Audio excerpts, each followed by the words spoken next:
एक छोटे से शहर में आदित्य नाम का एक युवक रहता था।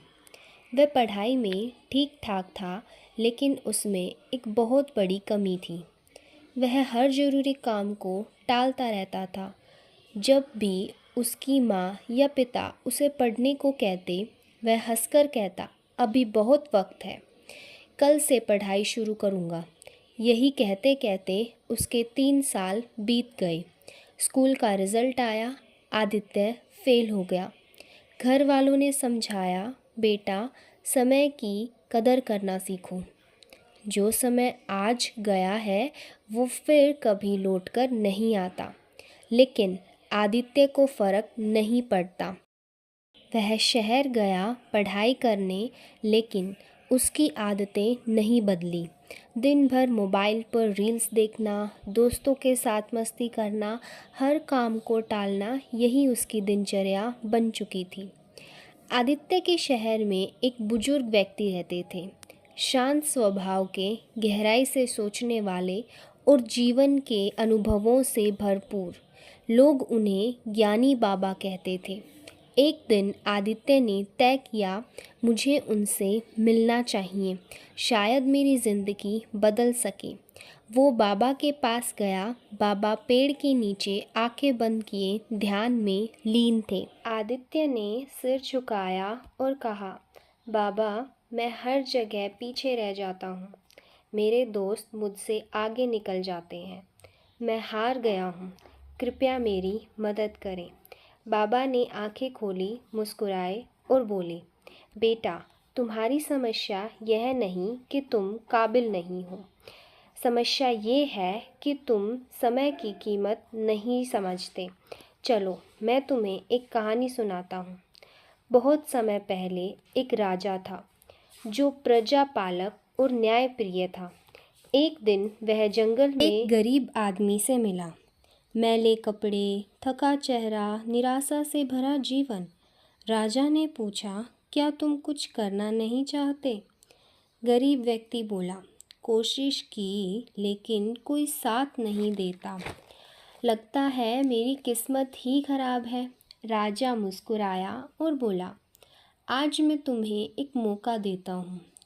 आज सूर्य अस्त से पहले अगर तुम मेरे महल में आ जाओ और जितना सोना ले जा सको वह सब तुम्हारा होगा। वह आदमी बहुत खुश हुआ।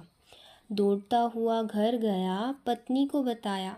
वह भी खुश हो गई और बोली, जल्दी जाओ कहीं देर न हो जाए। पर वह आदमी बोला, पहले कुछ खा लूँ, बहुत भूख लगी है, फिर चला जाऊँगा। पत्नी ने झटपट खाना बनाया। वह धीरे धीरे खाने लगा। फिर उसे नींद आने लगी। उसने सोचा थोड़ी देर सो लूँ फिर जाऊँगा। वह सो गया। 2 घंटे बीत गए। उठकर भागा, पर गर्मी बहुत अधिक थी। उसने एक पेड़ के नीचे विश्राम किया और फिर सो गया। 4 घंटे और निकल गए। अब जब वह उठा तो सूर्य डूबने वाला था। वह दौड़ा महल की ओर, लेकिन जब पहुंचा तो दरवाज़ा बंद हो चुका था। वह फूट फूट कर रो पड़ा।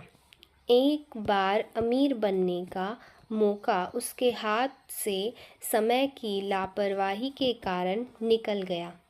बाबा ने कहानी ख़त्म की और शांत स्वर में कहा, समय का मूल्य समझो बेटा, वरना एक दिन तावा ही बचेगा। आदित्य को जैसे बिजली का झटका लगा। वह एकदम चुप हो गया।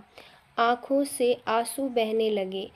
उसने बाबा के चरणों में झुककर धन्यवाद कहा और संकल्प लिया, अब एक पल भी बर्बाद नहीं करूँगा। उस दिन के बाद आदित्य की ज़िंदगी बदल गई। उसने रील्स देखना बंद कर दिया, काम टालना छोड़ दिया और एक टाइम टेबल बनाया। सुबह 5 बजे उठता, 4 से 5 घंटे पढ़ाई करता, रात में रिवीजन करता। दोस्तों की बजाय किताबें उसकी दोस्त बन गई।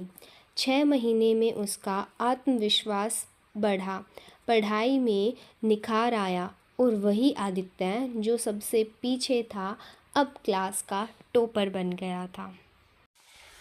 अगर आदित्य की इस कहानी से आप लोगों ने कुछ भी सीखा है तो वीडियो को लाइक और चैनल को सब्सक्राइब करना ना भूलें।